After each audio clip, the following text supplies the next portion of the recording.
Welcome to the Generalists Advantage podcast, where we unravel the secrets behind solving the world's toughest challenges through the lens of a generalist. I'm your host, Julie Laverne, here to explore the unique skills, mindset, and the edge that generalists have on solving complex problems. We have Christopher Dore here in the studio. He's a business educator, AI entrepreneur, and community leader. He leads the business management entrepreneurship program at Algonquin College, serves as a CEO at Scarlet Nova, where he's helping businesses harness the power of AI. So welcome to the show, Chris. Thank you so much for having me. Super excited to be here.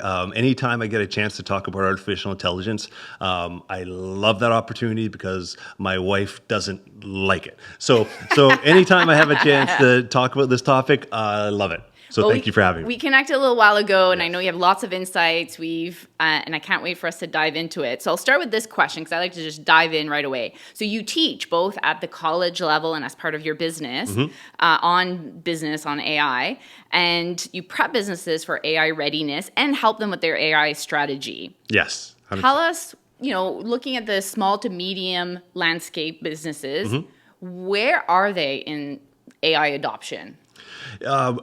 Amazing question, first off. In regards to AI adoption now, like we've spoken to probably, I think, 50 plus, even more, maybe even close to 100 companies in regards to where they're at. And it's really interesting because initially when I started the company, I thought that we were going to be taking AI strategy and applying it to their business strategy. What we're finding is that we actually really have to take a step back. And that step back is actually in regards to education. Most of the people that we encounter are so busy with their business that AI in a sense is like they know they have to do it, but they really don't know how to. And so the education piece is really an important piece in my mind in regards to how the first step for these businesses, because a lot of the I always forget the name of the effect, but the effect basically being where people think that they know more than they know about something, right? And we see that a lot with senior level executives where they've done a lot of reading, but they're still lacking the ability to implement what they want in regards to artificial intelligence. Because it's not just a technology change; it's going to be a massive change on the technology piece, but it's really kind of a corporate / change management, which is rare because there's fear. Anytime there's a new technology, there's fear around it. There's uncertainty. The big question often gets posed: is it going to take my job? Right? Is it going to take my business? Some people are asking. That's right. And so that, and some of those fears are valid, right? Like you should be questioning these things. Generally, what we're finding though is that it's not really replacing people at this stage. What it's doing is giving you kind of like steroids to your profession. Right. So let's say you're a blogger or you post on LinkedIn, you're a social media person. Right. Instead of basically, you do 1 or 2 a day, it's giving you kind of like the steroids to do 10, 15, 20 a day. And then if you really program it well, at this point it's 80-20 where it gets you 80% and maybe 20% is the human in the loop. But what we're seeing now is that, and that's going to change. I think it's going to go 85, 90, 95 as you train the models. But generally, right now, that human in the loop is almost an essential piece. And some will argue that that's going to be forever, that you're going to have that human in the loop, right? I think that I'm of the belief that yes, there are always going to be humans involved, but I do see that the technology is improving at such a rapid and fast rate that the premise of it is that it learns the more you use it. So with that in mind, there might be a moment in terms of some activities with AI that maybe the human is not as involved. Right? Like we're already seeing it kind of in terms of automation, AI agents, where on the very simple level, on very simple tasks, the human, you don't need it anymore. Yeah. And that's where some of the fears, like we're just going to become a QA, a little bit of an oversight, but not so much of, and I'm a big proponent of critical thinking and understanding how that's going to change with AI. So you talked about the leader, and then so they're doing a lot of reading. So tell us about that kind of development, because I find my brain breaks into 100 pieces here, because there's the internal component, there's the self of adopting and understanding AI, and there's the team aspect, the business aspect internally, and then there's this external factor if their businesses fits AI for offering. So how does one start that journey in all those different pieces as a leader? Well, that's an excellent question. I think when we engage companies, we usually kind of have the discussion about where they're at, right? And that discussion has led us to believe, okay, well, that education piece, because a lot of companies think that AI is just generative AI. Right. And that's only a small component. Like generative AI to me is like the low-hanging fruit. Yeah. Everyone should probably have that and should be looking to train their people on the proper usage of it. The caveat being also understand like the security issues with that and such. So I think that, you know, an easy first step for most organizations is actually implementing generative AI, either if you're using Google Workspace, using Gemini, if you're using, a Microsoft product, use Copilot. We're also seeing recent studies show that about 70% of companies actually do use AI, but don't know they're using it. Yeah. Right? Yeah. And often that is, and then there's also the concept of a shadow usage, which basically means that your employees are using it, but without your knowledge, Oh, right? okay. Like they're like, Right. yeah, I'm really quick at doing this report, Yeah. but the reality is that it's not really them, but they're not. And that causes it, depending on the size of the organization or the organization itself, causes some issues. Right. Because what information are they sharing with a large language model? Are the settings set up properly so that it's not being shared, right? And so you have to have some trust in it, like especially if there's a button that you can click on most of them that says not going to share your data. Well, in theory, right? Like you hope that that's true. Yeah.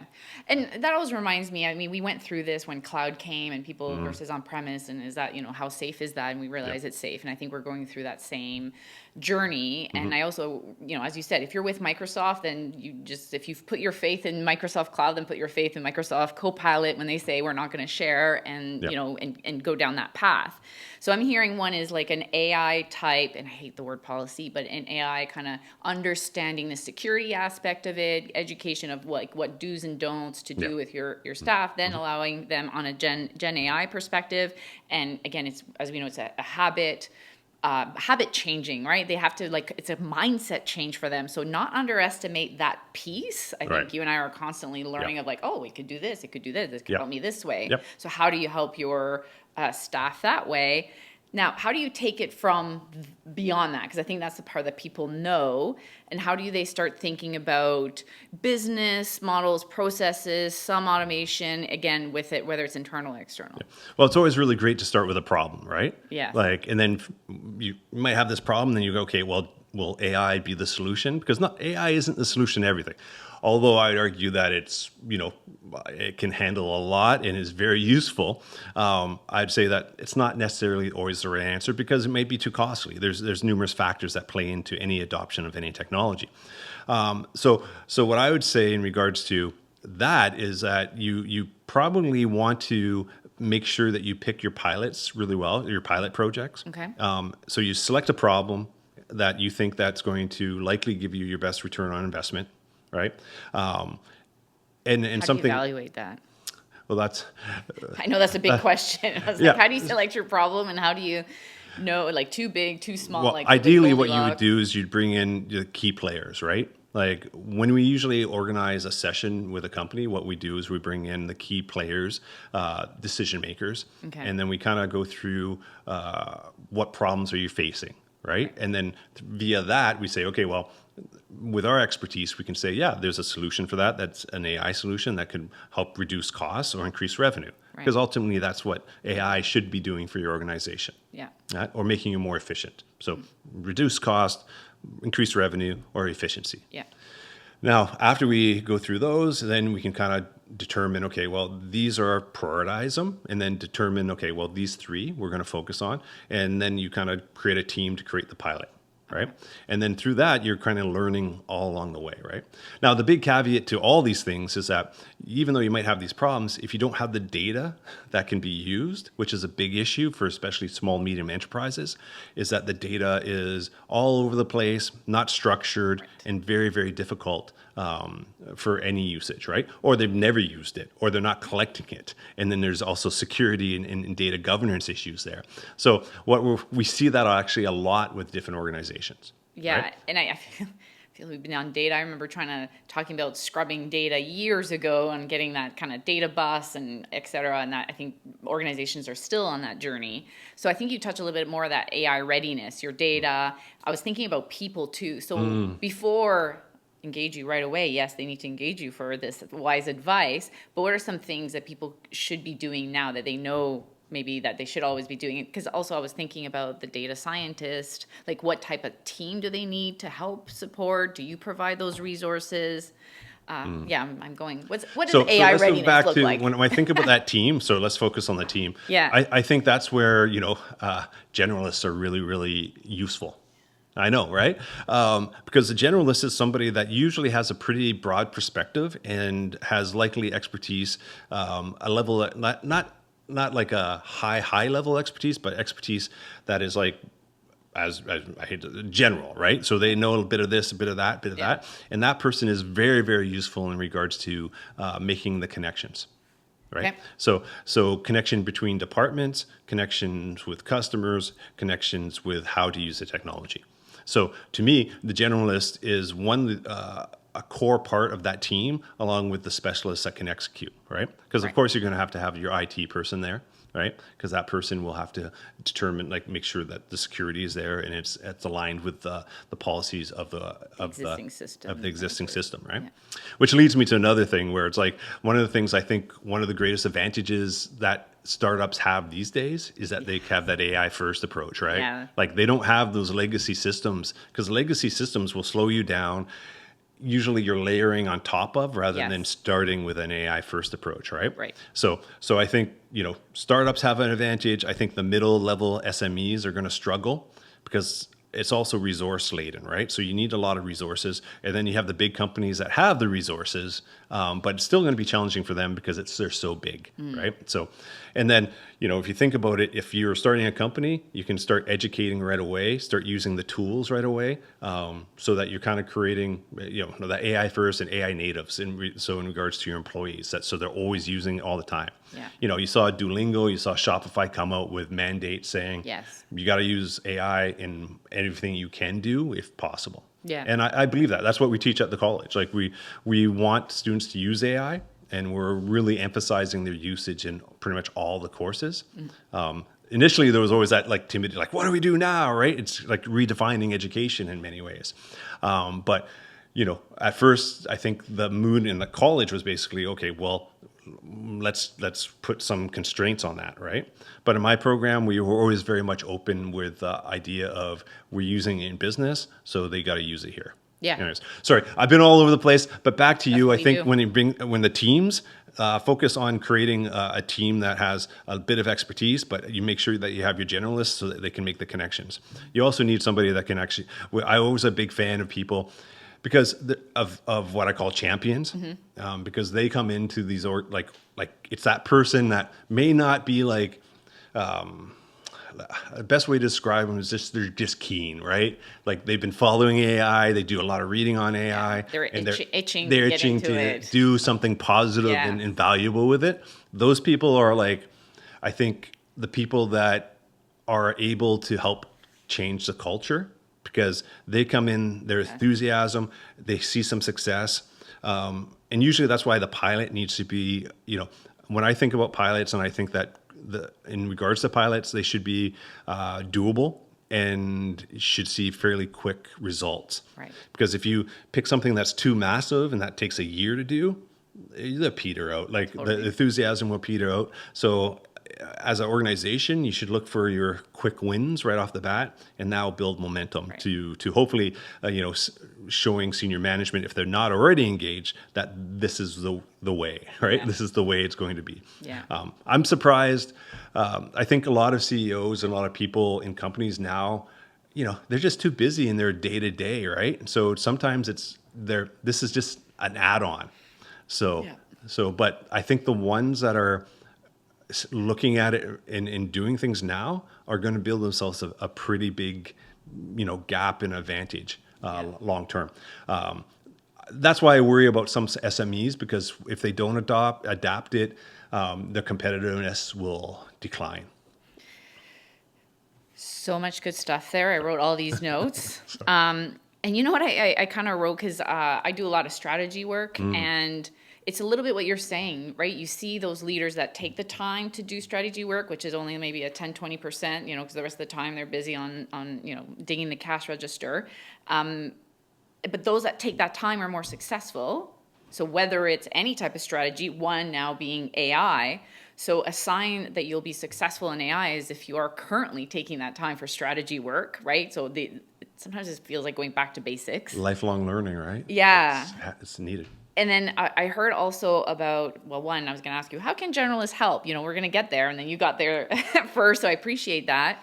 And it's because I think the appreciation is not just coding what your existing systems are, right? I think I'm hearing a lot of this is the opportunity to redefine really what AI is good at, what your business does, and redefine your systems and really think about it from a systems view, which is the generalist strength. Yes. But then I went back going, oh, well, we're back to some leadership challenges, which is identifying talent, identifying the keeners, identifying those key people, identifying generalists. I don't even think that's a thing in organizations that says, hey, who are generalists?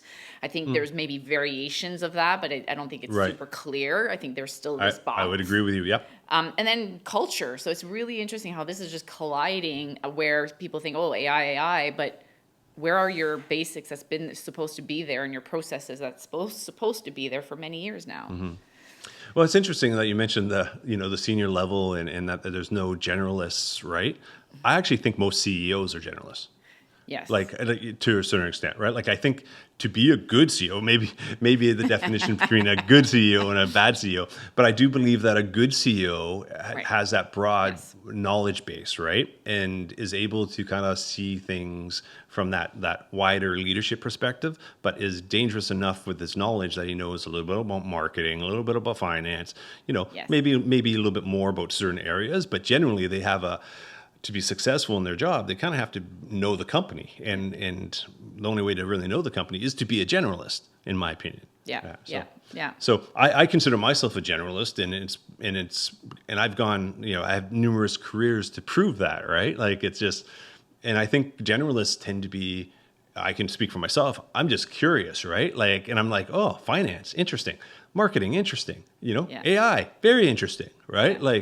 So I as a generalist, I don't think we're more opportunistic, but maybe we're just more open. Our eyes are more open to opportunities and trends. Maybe that's it. Yeah.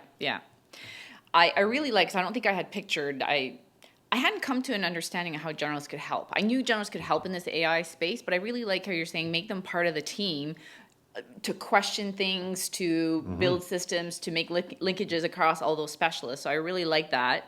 Then they're going to develop a whole bunch of pain points and problems that they're going to work with somebody like you that could identify those quick wins and pilots, right? To make sure that their scope is not too big and something that they could have momentum on.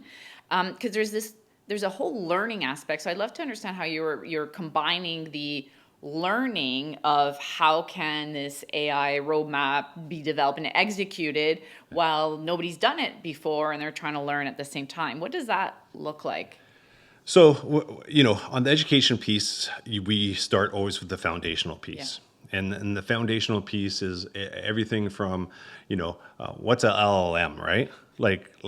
To understanding, first off, what does it do? How is it created?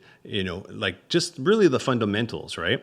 Then usually what we'll see is that is the course that everyone needs, right? That's the workshop. Everyone should be taking that one, because I think, generally across the board, before probably, ChatGPT came out, there was probably very few people that knew anything about AI.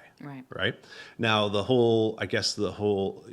you think about it now, ChatGPT came out, where we are now, if you talk to anybody, everyone has a fundamental little bit of the layer, right?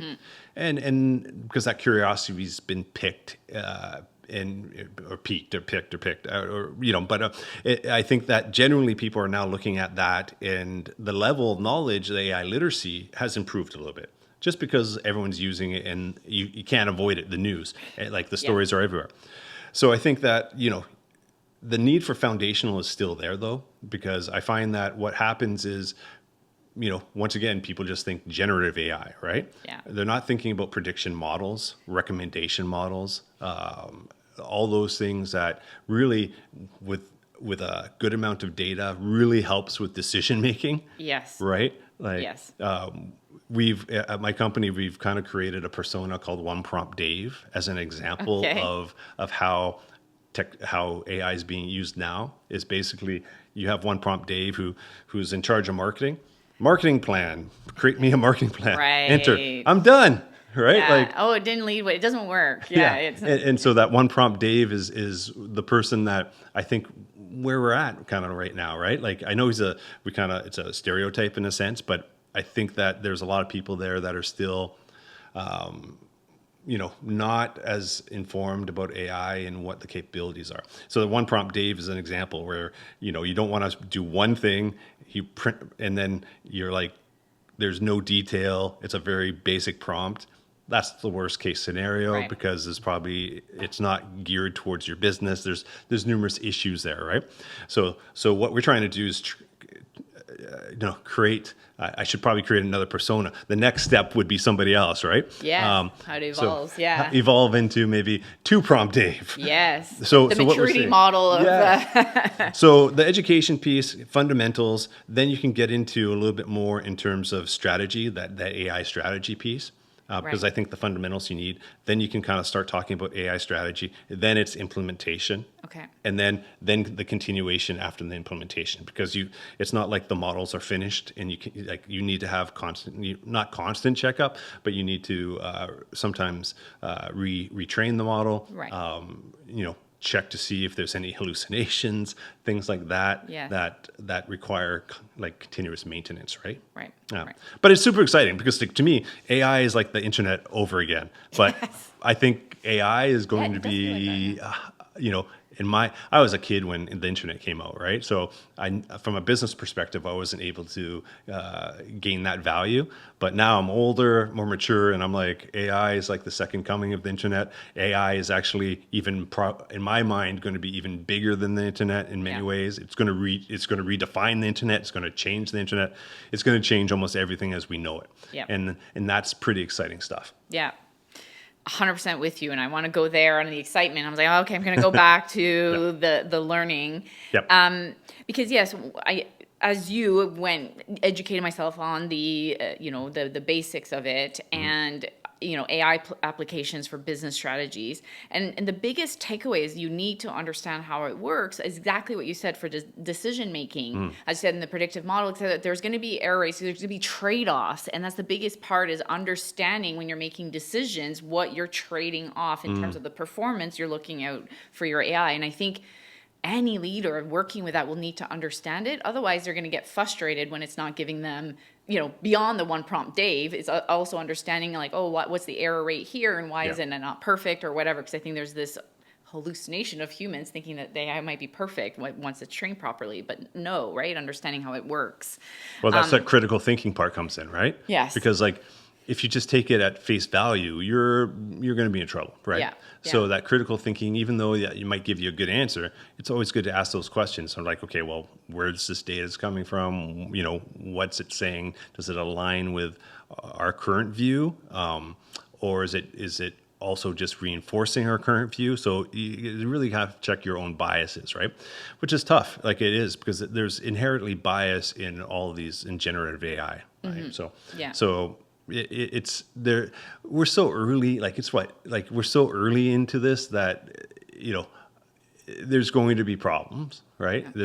I find already that we have technologies bypassing and surpassing policy, right? Yes. Policies kind of always kind of catch up, right? Like I heard a story recently about banks kind of taking a step back because they're realizing that that not everyone in the bank, taking a step back, and I shouldn't say it's taking a step back, pausing basically because of the data, the requirements for safety of data that they have, the security of data. So they're like, okay, well, we can't all go 100% in. We want to, but we really have to make sure that we are making our data secure and being, using it properly, because there's, a lot of issues when it isn't, especially when you're dealing with people's financial information. For sure.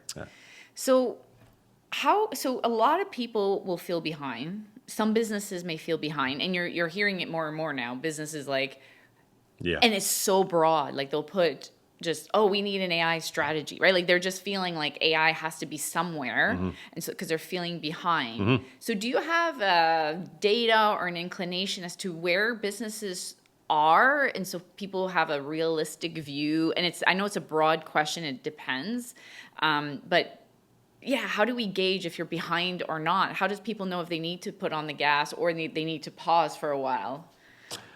Well, that's a good question. But I'd be if you're not using AI in your business now, and if you're just using generative AI, you're behind. Okay. Like I don't want to be your fear monger, but it is kind of like your competitors. If your competitor is ahead of you in this game, Yeah. you're likely going to lose, Right. right? Like there's a lot of other factors, right? But even let's say if we're looking at two similar sized companies, very competitive, very same size, similar products. The one that actually starts to use not just AI in their organization, but also AI in their product Right. or service is going to be better, right? Is there a And so differentiation between a tech company and a service company, not-for-profit company in your experience? I believe every company is going to be a tech company. It should be a tech company, right? Like that's a lot of people might disagree with that, but I do believe that because of the power that we're seeing in the future, if you're not, you're at a disadvantage. Like I actually think if you're an early mover into AI now, there's a gap here that you can create a competitive advantage right now, because if you're collecting the right data and you're using the tools, there's an efficiency effect. Yeah. There's also in regards to revenue, right? Like if you're using it, one company, I always say, if I read a report, right, you and I can read maybe 10 reports and kind of, okay, 10 might even be stretching it, right? And we see the connections, right? Like with AI, it could be 1,000, 1,000,000 reports, Yes. and the AI can see those connections. We can't. Yeah. And so let's say this company A and company B, Yeah. Yeah. the knowledge, right? Yeah, and it's just access, quickness of speed knowledge. will be. And when it gets layered on as supporting decision making, right? It becomes pretty powerful, especially with the right data. I just had an aha moment, in the sense I'm, working on a few organizations with their strategy, and, they have, program development, they have all, product development, they have all the things that are usually found there. And somewhere along the way is like, and some AI thing. And, they always say what comes first gets the most attention, right? So you should really layer in terms of priority settings, like say the first thing. So if AI is third or fourth or fifth, then that's what the mindset will follow. And I think you're right in the sense, no matter what business you are in, AI should probably at this stage be quite forward, maybe in compare like AI and service, AI and product, or whatever type of business you are. And if you're not thinking about it that way, perhaps that's the behind piece right now. I would agree. Like I just can't fathom a startup any business right now, if they're not thinking about it, they're in trouble, right? Like Yeah. But I like- think there's levels of thinking about it, is what I'm saying. Because some people put Sure, it like yeah. this. Oh, and something about AI. We need to think about AI, which is great. But versus saying like, no, AI will be at the forefront of what we do for now, and in an interesting way, not at the sacrifice of their service. But it almost needs to be considered always combined in some ways, and having that mindset developed in their leaders and staff. The companies that I see that are really kind of kicking butt with AI, the senior management team has said, we are all in. Yeah. Like there's, well, once again, Shopify, Duolingo, one of the companies, local companies, Fellow, right? Like they're, I follow them on social media. I love the tool that they have. They in my mind, they're doing it right. Like they're engaging every single level in the company, Yeah. in usage and in idea creation, and then implementation. Yeah. Like that's the way you should do it. And I think what I learned about fellow too is what might seem surface note taking is understanding the power of having somebody listen in on your entire business, fast forward that and what the power that could be. But you need to be thinking about that future state. Yes. And I think that's again the exercise that's needed for many. Just to add to, I had Andrew Waitman on here, Yes. and I think he said within the first release of ChatGPT, everybody had their performance objectives that AI had to be part of how they work in their performance objectives, like year one. Awesome. So I don't know what that's looking like right now, but you know that there's going to be a head somehow because with that. Yeah, I would love to that piques my curiosity because I'd love to talk to him about how that worked out. Just from if he was an early adopter to now, I'm assuming that he probably has some pretty good data on how much that improved the efficiency of his team, right? Mm-hmm. Back to fellow though, I think it's interesting because although they initially came out as a product which as a note taker, I think they're definitely evolving into something else, right? And I think that's.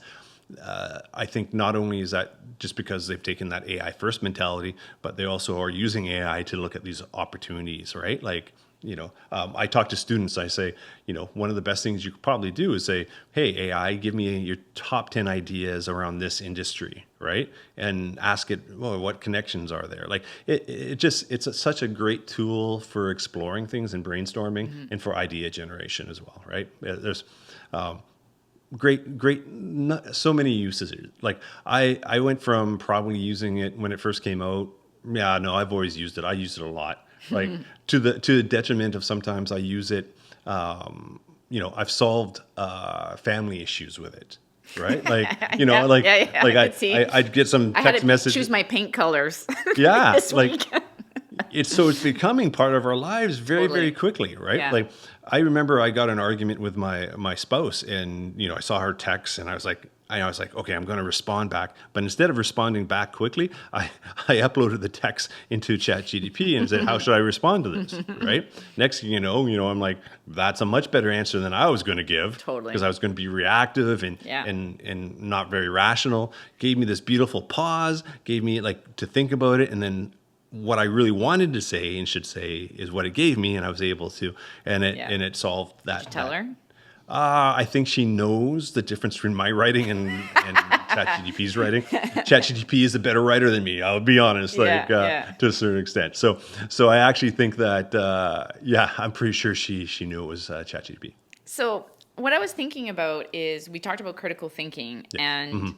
There is this fear that we're going to lose that ability. I think there was a stat that came out of, our brain looks different. I think it was an MIT study. And so I'm thinking about critical thinking, but then extending it to as you work with companies and how do you get over the fear that they may have?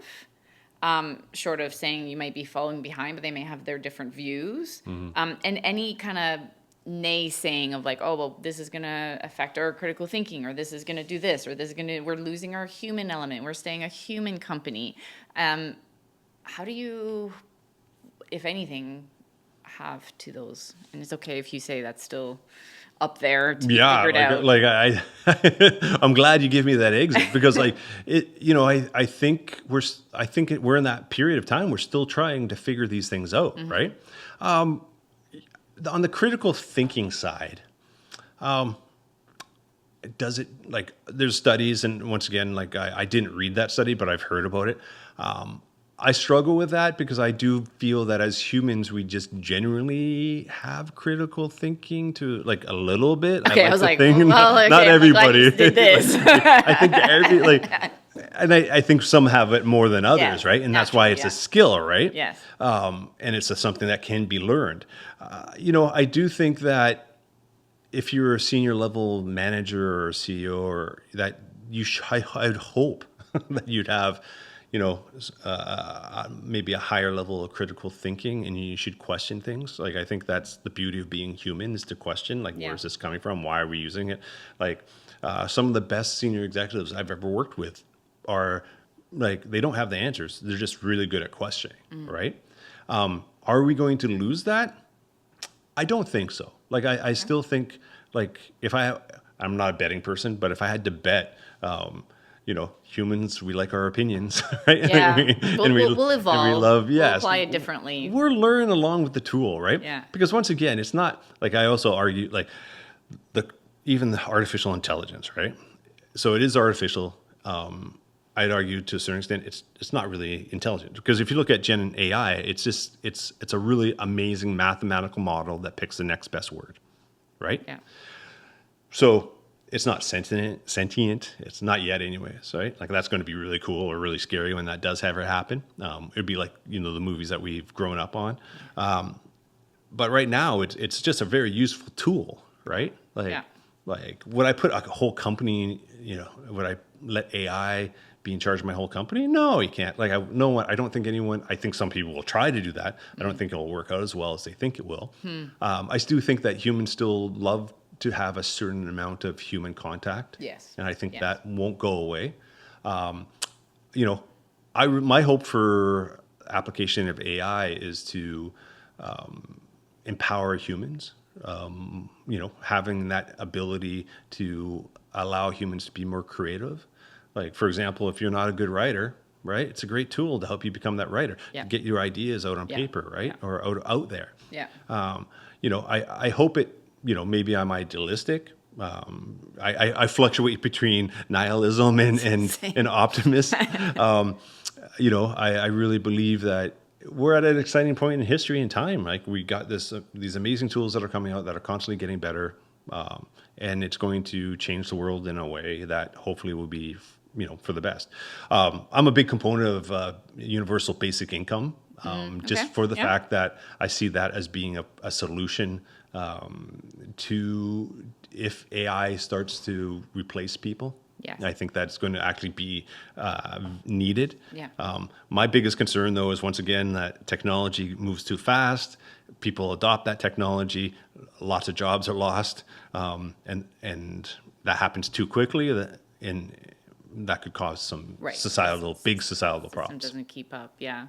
I saw something, there's lots of money that just Ontario gave for upskilling, et cetera. So that's good to see that 4 job loss due to this. Yep.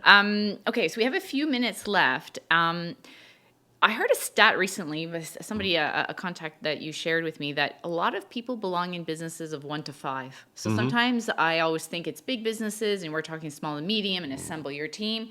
What does that look like if you're a business of 1 or 2? Do you have advice on what that looks like? Because now you are everything. You don't, yes, you could purchase some services, but what does that look like for a company of 1? There is some things out there about, you're running the next $1 billion company with a person of 1. So what are like some specific strategies or tools that you like that, we could give some nuggets out there?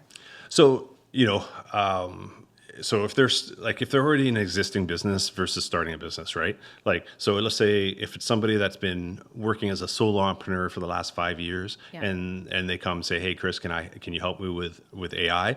Generally, I usually just give them, a list of tools. Okay. Right?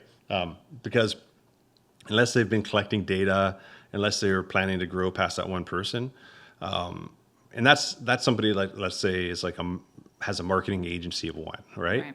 Like it's tool based at that point, right? Because I think the cost of actually creating something that's off the shelf is not viable. Right. Like unless they're doing really, really well in that business. But even then, like if it's already built, like why recreate it, right? Like so often I suggest, there's great tools. For example, there's called Gamma.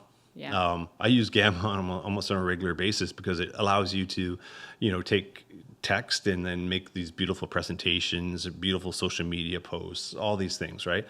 So it gives you that vision. It's kind of like Canva, but it's really more specific, and I actually like it better than Canva. Okay. Canva, a lot of these design tools like Canva are also very much implementing AI into. I think isn't all tools. It seems like we've got this AI component now. Almost everyone that has some resources has incorporated, and most of those are just, I hate to say, wrappers upon existing large language models, right? Like because it's very easy to apply, like let's say ChatGPT API into a product. Okay. Lovable, it's one I've recently been playing with. It's allowing individuals to create things that Yeah. I wanted a better gym app because my app that I had, and I was like, I don't have AI in my gym app. So I've created an AI powered gym app that gives me recommendations and does all the things that my other app did. And to be honest, like I'm not a coder. Like I have fundamental knowledge about coding. So, but could I code something like this? Never. And Right. so that's kind of also just an amazing step that we're seeing with these prompt based design tools, which once again is beautiful because I love the fact that it allows you to take an idea or thought, prompt it, and give it a nice prompt, and then create it. Right now, it's not perfect, but we're looking at a lot of these tools are the worst versions that we're ever going to have. Right, like. Yep. with customer feedback, they're going to get better and better and better. So Lovable is one. Replit is another one, which is very similar to Lovable. Gamma, generative AI tools. Like I like Gemini for research better than I like ChatGPT for research. Okay. Once you start playing around with the tools, you can really start to figure out like which ones you prefer. And it's almost like inherent just by using, right? Like, yes. There's so many image generation ones now where Midjourney, you can do like nice short video clips on Gemini now. I seem to be honest, like I'm actually probably I used to be 80% ChatGPT. Now I'm using probably 50-50 between Gemini and ChatGPT. Okay. So all to say, there's so many tools out there. Yeah. Like I use Fellow a lot too, right? So I would say just kind of find the tools that solve problems for you and play with them. Yeah. Like it's the beauty of like trying things out, right? Yeah. And if it solves a problem and does something that saves you a lot of time or helps generate revenue and makes you more efficient, that's a good tool. Yeah. Yeah. and definitely use it. If it takes you 5 hours to figure it out, probably not a good tool. Unless, of course, that it like cuts down the time. A couple of things that, it's so tool based is basically what I'd say. So anyone with a small business should be looking at tools that will help them. A lot of them are not that expensive, maybe anywhere from, $20 a month. Yeah. So they're doable in regards to expenses, right? Yeah. So I'd be looking, we have a list that we give to people that are like small businesses that need help. And we say, here you go. Right. Because generally the businesses we deal with are usually 10 people or more, 3 million in revenue plus, where they actually have some resources and data that they can actually leverage for other things. Right. Great. Did that answer your question, by the way? It did. I know I'm kind of all over the place. I think everybody is always curious as to what are the tools, right? Like they want to, and I recently learned about Lovable, so people want to know. Yeah. And I think the decision making on which tool and the ROI is personal because it's only $20 and it's $20 and it's $30 and it's $20, and how to put that tech stack together that makes sense. And I think you just have to play, and I think that's where you just got to play. Well, it depends on what you're trying to do, right? Like it all comes down to like what are you trying to do? Like, do you need to make better presentations? Well, Gamma might do it, right? Are you trying to automate like a very simple process like N8N, right? or there's so many of them out there now. Like to be honest, like N8N is very popular. Zapier, like Zapier is now was really good at automation. Now they have AI automation. Like it's like, so Zapier is a good option too, because it has a lot of integrations. Yeah. Like there's so many tools to be honest. Like I think Fellow, Napier, N8N, Lovable for creating of apps. There's Bolt, which is another one that's very similar to Lovable. There's so many, like, it's kind of like, I look at these as like video games, right? Like I get to play all these video games. It's a great analogy. Really, but like Lovable is one that I really, really enjoyed because it's super intuitive, right? And you see how it thinks and you can see what it's doing, right? Oh, like it's great. It's a really nice one. Great.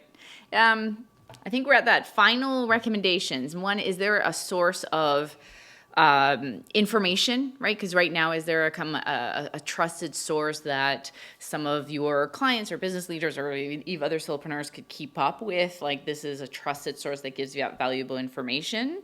I'll start there if there's anything that comes to mind there. So there's like in regards to AI news, like there's so many newsletters and I like newsletters. But what I'm finding is that I've now gone and I use Perplexity. and I in Perplexity, I given it a task. Yeah. So every morning at like 8 o'clock, I want the update of all the news that have happened in AI. Great. And I keep going like, of course, right? Like everybody's looking to be fed something, and you're now like, now you have AI that you could direct what you want versus being fed. And I think it's always thinking about it that way. yeah, like, so I'm actually relying less on the newsletters and just kind of, because what I'm finding is that the newsletters and what Perplexity is giving me is very similar or the same. Now off the top of my head, because I think that's the best answer. yeah, because like some of the newsletters are, I think there's one called Superhuman. There's another one, like there's so many newsletters. Totally. And you can find ones that are like AI in marketing, AI in finance. There's a lot. Now, most of these are just aggregators, right? So there is a guy out of the US called the AI Operator that I follow. There's a company out of the US called Section. Canadian that lives in San Francisco. I think I think his name is Glenn Shore. Good companies and do good stuff, and so I emulate them in some ways, but they're doing some really good work there in this space. Great. Again, I think Perplexity, getting into summary of what you're looking for, which is, again, applying that critical thinking, always thinking about that. What's the problem or what you're looking at first? Yeah. So final advice you would have for those small businesses, but also like generalists, right? Like, so you've highlighted like what businesses are being faced with, how generalists can help, how they play a crucial role in this, even though businesses are still trying to figure that out and, identify and work with generalists. Final advice. Well, I don't know if it's advice. I guess it is advice, but it's almost like, once again, there's an urgency, right? Because even as an employee of any company, like if you have AI expertise, and even you will have an advantage over others. Because I think companies are looking for AI expertise on any level now, right? And they're hiring. I think it's almost one of those things that you need to have now, right? Like, and so getting that expertise is by projects, pilots, education, certification, like, all those things. You need to start having that AI perspective, learning AI literacy, like being able to talk the language, like will allow you to, be more valuable to any organization, right? Like, because they don't want, like, if you're already using AI and you come in and you're using AI, great, because they don't have, like, maybe they don't have to train you as much, right? Like, and I think as a generalist, be curious, right? Like, that's the thing. Try these tools, try things. Just go ahead, like, it's like, that's for me, like every morning I usually try a new tool. Like I use it for different reasons, but like the generative AI aspect of things, but I'm constantly, I even ask AI to ask me questions to stimulate my critical thinking, which is kind of funny. Like it's like the meta part of it, right? Totally. Like AI to ask you questions. Like I get it to prompt and ask me questions because it gets me thinking, right? Yeah. So I actually have it built into some of my GPTs where it's like, my morning starts off, I hop into that GPT and it gives me, kind of like the questions of the day kind of things to focus on, right? Yeah. Like that's like level 4 or 5 on One Prompt Dave maturity model. Yeah. Like, well, there's a lot of personalization that a lot of companies don't do or individuals don't do within the current system, even if it's there, right? Yeah. Like there's a personalization in ChatGPT which allows you to actually write in who you are and what you are, who you are basically, and then it can kind of gear some things towards you that way. A lot of people don't even use that, right? So it's like. And that's the education piece. Like it's like using Word and not knowing how to use all the, how to bold things in Word, right? Like we're at that point where we really need to start learning to use these tools really, really, really well. Yeah. And part of that is just by using them and then taking courses. Like education is all like YouTube, like any way that's good for you, that you enjoy learn. Yeah. Like lifelong learning is now. It's mandatory. Now. It's not even an option. You need to figure that out for yourself. So AI use and learning, combine those together, makes you very valuable, in my opinion. I'm going to deep dive into a question. Sure. We have a few minutes Sorry. I'm so curious. Because I'm going to go back now because I was like, I want his advice on this. Maybe the audience would like to know that too. Back to adoption. A lot of, and you're saying like go play and go learn, etc. So a lot of businesses I've heard are giving some licenses for their staff to go play. Only some as a pilot for them to then come back. And part of me just says, are you just like delaying the inevitable in the sense of just give it to everybody? And I know that's a big cost, or judging how it is, but now it's not a question of will they use it? It's maybe a question of how they could use it, but there's some fundamentals, at least most can use. How do you reconcile that? So maybe my thinking about that is... I think if every company should allow every employee to have it. Okay. And now that... And if they're not, the statistics show that they're using it anyways on their phone. Right. Right? So they're they using should just jump to that versus doing because this trial phase and should we use it and how does that look like? And only a trusted few. And I was like, just jump, just keep you leapfrog. There's enough companies that have fully adopted it, like generative AI. Yeah. That I don't see it being an issue. I do see it as a company, it's better for you to control control that technology, like usage, rather than having somebody improperly using their at-home GPT and uploading customer data, and you're like, and you don't know, right? Yeah. So it's better to give them the tool, better to put the boundaries, the proper usage, all the things that you can kind of control when you bring out an enterprise version. I think that's what you should do, because that's, reduces the risk and the harm to the company potentially, and also allows your employees to be better employees. Love that. Right? So. Thank you, Chris, for joining us. No, thank you. I love it. Like, I could keep going forever, but this is how it is. We got to cut it. So thank you for having me. Like, it's always great to be here, and also, I think your podcast about generalists is one of those things that more people need to really start to think about and consider, especially if you're hiring, right? Like, to me, generalists are the people that you want now. Like, because the specialists, are, I don't want to say losing value, but AI. You need to balance that out in your organization and have a deliberate look at that talent. Yes. And I think that's... Yes. So thank you so much for having me. This was great. Thank you.